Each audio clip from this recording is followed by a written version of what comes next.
Students, आज हम आपके नए chapter acid, basis and salt, अम्ल, क्षार एवं लवण पर चर्चा करेंगे।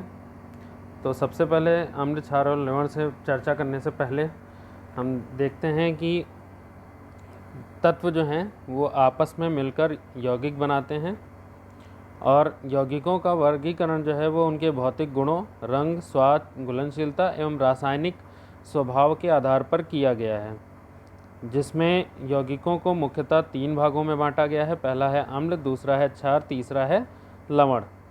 अम्ल की अगर हम बात करें तो अम्ल जो है लैटिन भाषा का शब्द है एसिडस से लिया गया है, जिसका अर्थ होता है खट्टा।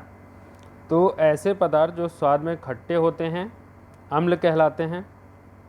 खट्टे फलों एवं सब्जियों में अम्ल उपस्थित होते हैं। खाद्य पदार्थों में पाए जाने वाले अम्ल को हम प्राकृतिक अम्ल कहते हैं। ये अम्ल जो हैं बहुत ही क्षीण प्रकृति के होते हैं और ये अम्ल जो हैं वो कार्बन के यौगिक होते हैं। साथ ही साथ कुछ अम्ल बहुत प्रबल होते हैं, जिन्हें हम खनिज तथा अकार्बनिक अम्ल भी कहते हैं, क्योंकि ये खनिजों से प्राप्त किए जाते हैं, जैसे हाइड्रोक्लोरिक अम्ल, सल्फ्यूरिक अम्ल, नाइट्रिक अम्ल।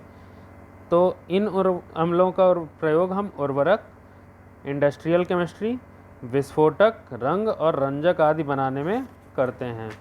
साथ ही साथ HCl जो है हमारा वो आमाशय में भोजन को पचाने में सहायता करता है। अम्ल के भौतिक गुणों की अगर हम बात करें तो अम्ल जो है वो जल में घुल जाते हैं। इनका स्वाद जो है खट्टा होता है। ये मेथाइल ऑरेंज को घोल को गुलाबी बना देते हैं। साथ ही साथ नीले लिटमस पेपर को लाल कर देते हैं। इसके अलावा अम्ल के यूजेस की अगर हम बात करें, यूजेस ऑफ एसिड्स, तो यूजेस में HNO3 का उपयोग हम उर्वरक, विस्फोटक, रंग रोगन, औषधि बनाने, कार की बैटरियों और सोने चांदी के शोधन में करते हैं। सल्फ्यूरिक अम्ल H2SO4 का यूज़ हम कृत्रिम रेशे बनाने में, धावन सोडा बनाने में, प्लास्टिक बनाने में करते हैं। हाइड्रोक्लोरिक अम्ल का उपयोग हम पेंट, प्लास्टिक, रंग रोगन उद्योग, वस्त्र उद्योग में कपड़ा रंगने के लिए करते हैं। और टार्ट्रिक एसिड का यूज़ हम बेकिंग सोडा बनाने में करते हैं। अब हम बात करते हैं क्षार की। क्षार जो है सबसे पहले हमें एल्कली, क्षार से पहले हमें एल्कली का अध्ययन करना होगा। एल्कली का अरबी भाषा में अर्थ होता है पौधे की राख। तो क्षारों का निर्माण जो है वो पौधों को जलाकर प्राप्त किया जाता है और एल्कली वे क्षार हैं जो जल में घुल जाते हैं। मतलब कहने का ये है कि क्षार वो पदार्थ हैं जो अम्लीयता को समाप्त कर देते हैं। जैसे क्षार अम्ल के साथ मिलकर उसको उदासीन कर देता है, जैसे baking soda, sodium bicarbonate, calcium oxide, धावन soda, sodium carbonate.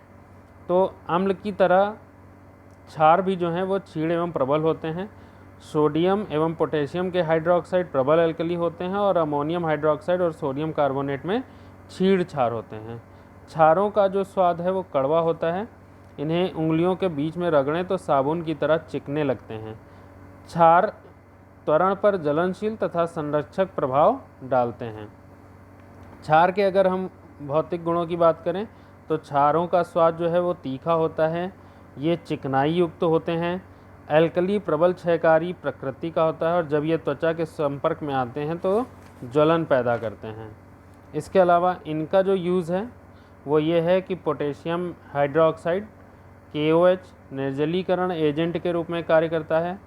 Ammonium hydroxide NH4OH घर की सफाई एवं रासायनिक क्रियाओं में प्रयोग करते हैं। सोडियम हाइड्रोक्साइड NaOH मुख्य रूप से रासायनिक क्रियाओं में उपयोग किया जाता है। कैल्शियम हाइड्रोक्साइड पुताई, ब्लीचिंग पाउडर बनाने में, जानवरों की त्वचा से बाल हटाने में प्रयोग किया जाता है। और मैग्नीशियम हाइड्रोक्साइड और एल्यूमिनियम हाइड्रोक्साइड को मुख्य रूप से पेंट में यूज़ किया जाता है। अब हम बात करते हैं सॉल्ट की, लवण। लवण जो है उदासीनीकरण प्रक्रिया के फलस्वरूप बनने वाला एक नया पदार्थ होता है, जिसे हम लवण कहते हैं। तो अम्ल तथा क्षार में पूर्ण उदासीनीकरण की प्रक्रिया होती है, जिससे हमें लवण प्राप्त होता है। क्योंकि फॉर एग्ज़ाम्पल जैसे H2SO4 हमारा सल्फ्यूरिक अम्ल है और NaOH जो है वो हमारा बेस है, और इन दोनों से जब हम क्रिया कराते हैं तो हम बनता है Na2SO4, मतलब सोडियम सल्फेट, जिसे हम लवण कहते हैं, प्लस जल बनता है। लवण की जब हम बात करते हैं तो जब प्रबल क्षार प्रबल अम्ल के साथ अभिक्रिया करते हैं तो वह घोल को उदासीन कर देते हैं और उदासीन लवण बन जाता है। लवण का जलीय घोल जब अम्ल के समान व्यवहार करता है तो अम्लीय लवण कहलाता है। इसका घोल अम्लीय होगा, जैसे sodium bicarbonate, potassium bicarbonate, sodium bisulphate. और जब लवण का जलीय घोल क्षार के समान व्यवहार करता है तो उसे हम क्षारीय लवण कहते हैं। इसका जो सॉल्यूशन होता है वो क्षारीय होता है। फॉर एग्जांपल लेड हाइड्रोक्लोराइड, क्षारीय कॉपर कार्बोनेट। इसके अलावा क्षार के लवण के अगर हम उपयोग की बात करें तो जिप्सम जो है CaSO4.2H2O, ये भी एक लवण है। इसका यूज़ हम एज अ POP करते हैं, जिसे हम प्लास्टर ऑफ पेरिस कहते हैं। पोटाश एलम या फिटकरी K2SO4 Al2SO4 का होल थ्राइस .24H2O, इसका उपयोग हम वाटर प्यूरिफिकेशन में करते हैं। NaCl या नमक हम कह सकते हैं, ये हमारे भोजन के लिए अनिवार्य है। भोज्य पदार्थों को सुरक्षित रखने के लिए यूज़ में लाया जाता है। साथ ही साथ मक्खन और पनीर बनाने में तथा सोडियम हाइड्रोक्साइड बनाने में इसका उपयोग किया जाता है। हरा थोथा FeSO4.7H2O का उपयोग हम स्याही और कीटनाशक के रूप में करते हैं। साथ ही साथ पोटेशियम नाइट्रेट KNO3 का उपयोग हम कांच, गन पाउडर, पटाखे, उर्वरक तथा सॉल्टपीटर आदि बनाने में करते हैं।